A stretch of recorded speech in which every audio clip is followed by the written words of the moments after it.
9E, discussion and possible action on appointment of a member to the Economic Development Committee. We do not have any applicants. 9F, discussion and possible action on appointment and reappointment of members to the Building and Standards Commission. Do we have two? Okay, so yes, we do have, in your packet, there are two that are seeking reappointment, and one that is currently an alternate who would like to be appointed a regular member. No, they're already on there.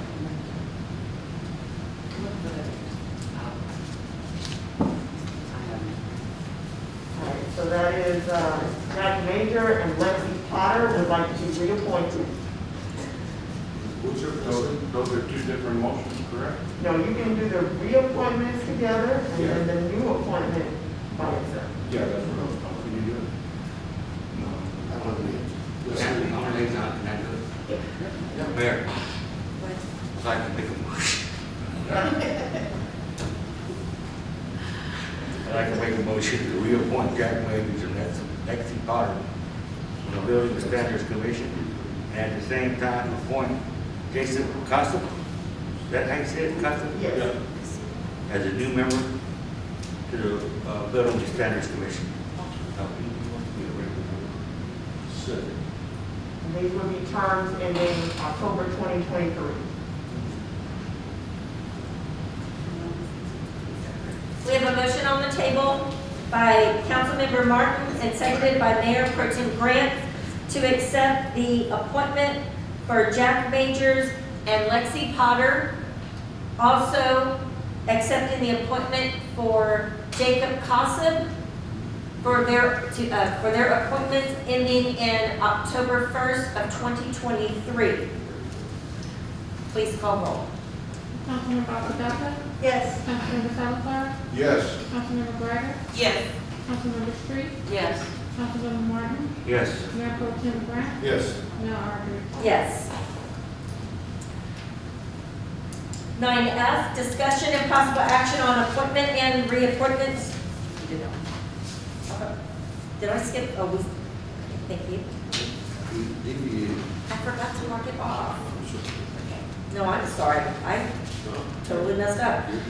9G, discussion and possible action on appointment and reappointment of members to the Beautification and Recycle Committee. We have both Barbara Herb and Alice Moxagimba who are seeking reappointment. May I entertain a motion? Mayor, I make a motion to reappoint Barbara Hurd and Alice Mossagimba to the Beautification and Recycle Committee. Second.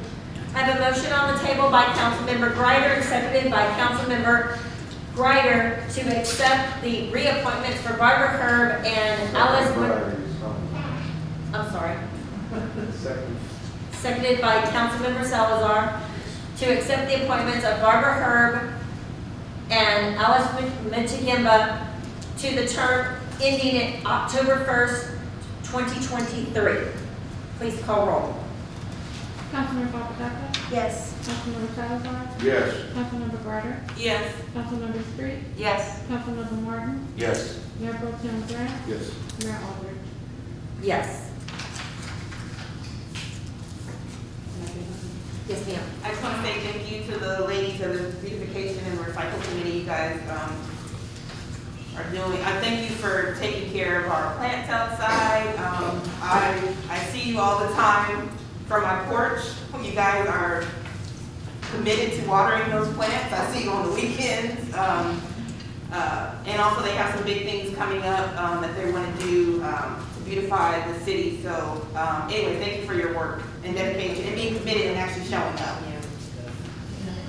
I want to go back and just announce that 9E, that the appointment passes to accept Jack Potter, Jack Majors and Ms. Potter and Jacob Cossip, that motion passes to reappoint them. Also, the reappointment of the committee members' reappointment has passed for the beautification committee. Moving on to 9H, discussion and possible action on installation on a concrete pad at the Charles Conrad bus stop. Mr. I have a question. Will this concrete pad that VIA is not gonna pay for, but they gave us an estimate of what it would cost to put one in, would any of this be covered under ARPA? I don't think so. I don't know. I'm just Yeah. asking if this, No, I don't think this so. is facilitating her movement to get to the bus stop? I don't know. It's facilitating our citizens and no, and what I understand, VIA said no. Right, VIA said no. I'm just asking if the ARPA money we're getting could be used for that. Well, this is one of those things, that lady has been here probably, I don't know, six, maybe 7 times. I know. I don't really care about the money at the moment. Let's get the lady the pad and we'll worry about getting the money later. It's not that much. Well, how much did they But quote? you kind of have to know where it's going to come from. But that's what did we afford? Pad? Yeah. So they gave a cost estimate of $4,515.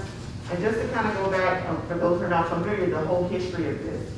There was a concrete pad there years Yes. ago, and it was my understanding that, we don't know that for sure, that it was installed by the city many years ago for Yes. that bus stop.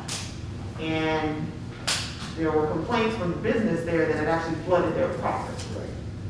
But either way, the bus stop was closed because when VIA did a ridership survey, it was not used. So they closed down that entire bus stop along with another bus stop on Ackerman. And Ms. Clay petitioned to VIA to have it reopened because it wasn't as safe for her to have to cross and get on the next available bus stop over by FM 78. So because she petitioned that, they did reopen the stop, but with the understanding that they had no intention of going back and replacing the concrete pad that they had removed. So we've been in constant communication with them, and again, Ms. Clay has been to us, she's been to them, to try to see if we can coordinate this and actually get the pad put back based on safety. And in talking to VIA, they considered it. They came back and said because they're not doing any current construction projects, they would not be able to pay to do this. But they did get that estimate and said, you know, if the city wanted to install it.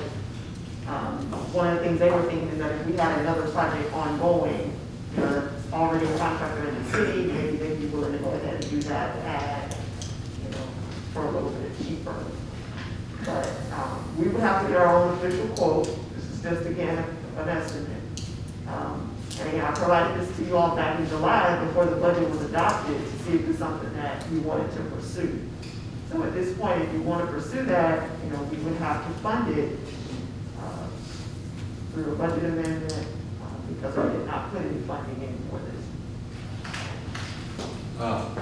Monique, if we're gonna look for a quote on the price of the pad, can we look for maybe a cover too, to see what a cover would cost there? Like the ones that are at the actual bus stop? Yeah, well, anything to keep her out of the rain, you know? I mean, we need to put the bus stop in, fix it, or take it out. No, this is one of those things, honestly, it's quality of life. And that lady is a really nice lady, she's been very patient, she persisted, I applaud her for that. And folks, I think she deserves a bus stop with the other people that go there. I think we should send the bill to VIA. Like Mike was saying, the VIA won't even put the covering on? Nope, they won't do nothing. No, they won't. Because they can't justify paying for it because the ridership is so low. So they really, as a courtesy, reopened the stop. But the ridership Yeah. is too low for them to justify any money. I watched her try to go there on 78, luckily the police car pulled up and stopped traffic. Right, and we've had officers, multiple times she said, when the stop was closed, officers would stop traffic just so she could safely get to the other bus stop. So it is very dangerous, it's I very can't see her scary. living like that, that's just wrong. So this is a better option for anybody that's, you know, has mobility challenges. Exactly, just because we're talking about specifically this one resident right now, Could in be the more. future, it could be more, so we just wanna make sure that everybody is safe. I do have a question though, the Northeast Partnership, don't we have a VIA representative?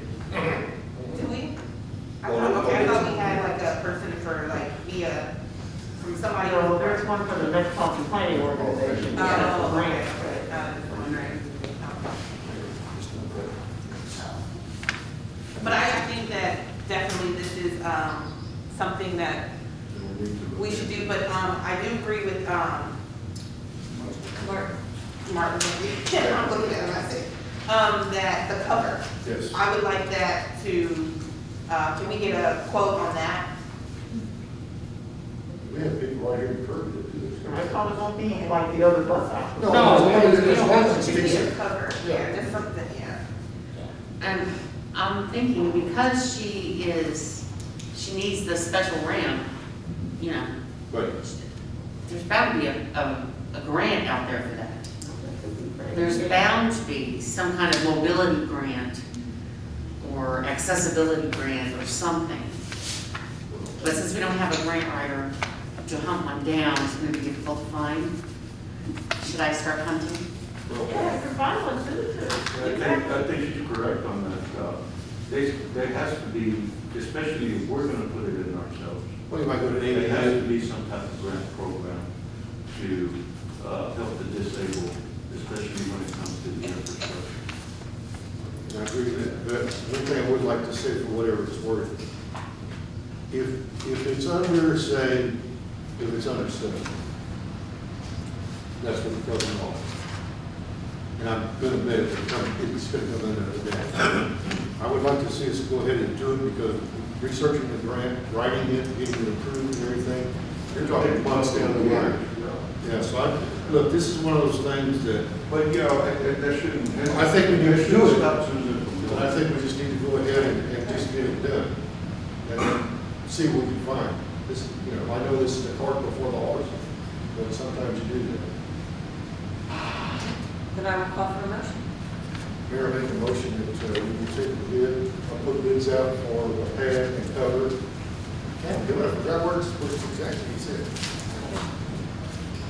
Charles Conrad and Charles Conrad bus stop, yes. I'll second that, and we still, I think Susan can go ahead with. Oh, yeah, I know, look. To look for money, we still gotta get a price on it.